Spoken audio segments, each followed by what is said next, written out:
est 17h à Niamey. Bonsoir à tous et bienvenue dans l'édition d'information de Studio Kalangou. Voici les titres. Les inondations au Niger ont déjà fait 47 morts et plus de 56 000 sinistrés depuis le mois de juin. Nous vous donnons les détails dans ce journal.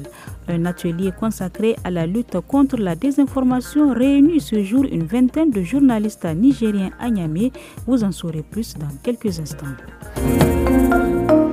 Je suis Nefis Adam Sirfo au micro et nous ouvrons ce journal avec cette brève nécrologique. Karidjo Mahamadou, ancien ministre de la Défense sous la présidence d'Issoufou Mahamadou, est décédé ce mercredi 20 août à l'hôpital américain de Neuilly à Paris à l'âge de 71 ans. Il a marqué la vie politique du Niger en occupant plusieurs hautes fonctions, dont celle de président de la Haute Cour de justice, ministre des Transports et député national. La date de rapatriement de sa dépouille n'a pas encore été annoncé. Au 20 août 2025, les inondations enregistrées à l'échelle nationale depuis le mois de juin ont causé 47 morts, dont 30 par effondrement et 17 par noyade, ainsi que 70 blessés. La Direction générale de la protection civile fait état de près de 8 000 ménages sinistrés, soit environ 56 000 personnes et de la perte de plus de 250 têtes de bétail. Face à cette situation, le gouvernement a déjà entamé une distribution d'aide alimentaire d'urgence. À la même période, en 2024, les inondations avaient provoqué 129 décès et touché plus de 28 000 ménages. Au Niger, plusieurs localités sont touchées ces dernières années par de violents orages de grêle. Ces phénomènes météorologiques entraînent d'importants dégâts, notamment la destruction de cultures.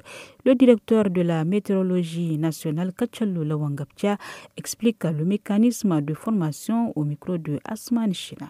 Le type de nuages qui donne la grêle, c'est uniquement le cumulonimbus. Ces nuages-là qui font beaucoup de vent, beaucoup de tonnerres, qui peuvent atteindre jusqu'à 12 km d'épaisseur. La température est beaucoup plus chaude à la base, mais beaucoup plus froide au sommet. Et ça crée des vents qui remontent dans le nuage et qui retombent en bas, et c'est continu. Donc, ce genre de mouvement de vent à l'intérieur de ce type de nuages-là font qu'il y a toujours la présence de noyaux glaçogènes, c'est des particules de poussière, les cerfs marins. Avec ce mouvement-là, petit à petit, ça va commencer à former des boules de glace. Et une fois que c'est assez lourd, ça reste pas dans le nuage, ça va tomber et c'est ce qu'on appelle la grêle. Elle peut être de petite dimension, ça peut atteindre jusqu'à 55 mm, mais malheureusement, il est effectivement destructeur. Pour renforcer la lutte contre la désinformation, le réseau des journalistes pour les droits de l'homme et l'ONG Search for Common Ground, organisation internationale de consolidation de la paix, ont lancé ce jour un atelier de 3 jours. Une vingtaine de journalistes des médias publics, privés et communautaires y participent afin d'être formés aux techniques de vérification de l'information, a précisé donc Rafi Abdoulaye, l'un des organisateurs au micro de Mokhtar Hamadou. On constate sur les réseaux sociaux qu'il y a de plus en plus de la désinformation qui est propagée et du coup ça affecte les liens sociaux dans nos communautés. La désinformation profite à son auteur, celui-là qui voulait désinformer, mal informer la communauté pour le but de tirer profit de ce qu'il veut avoir au sein de cette communauté. Donc du coup c'est vraiment faire en sorte que nos journalistes qui sont au centre du partage d'informations au niveau communautaire soient outillés pour pouvoir atténuer les impacts de cette désinformation. Parlons santé. Dans la commune rurale de Tagzar, département de Baleyara, des cas de cataracte précoce sont enregistrés chez des jeunes femmes.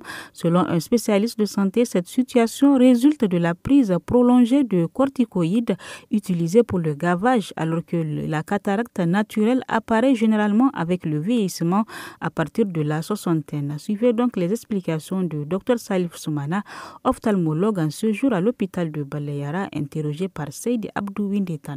On le constate en ce qui concerne la cataracte. Vous allez voir une femme qui a à peine 30 voire 40 ans, elle va développer la cataracte.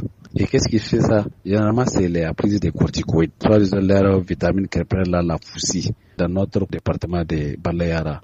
Les femmes, elles utilisent vraiment ces produits-là pour grossir. Vraiment, on est en train d'appeler leur attention. S'ils veulent vraiment grossir, d'aller vers les agents de santé, il faut leur dire les médicaments qu'elles doivent prendre. Mais sinon, je vous avoue, la prise abusive à long terme va développer la cataracte chez la jeune femme. Ici prend fin ce journal. Merci de votre attention. Restez avec nous pour la suite de nos programmes.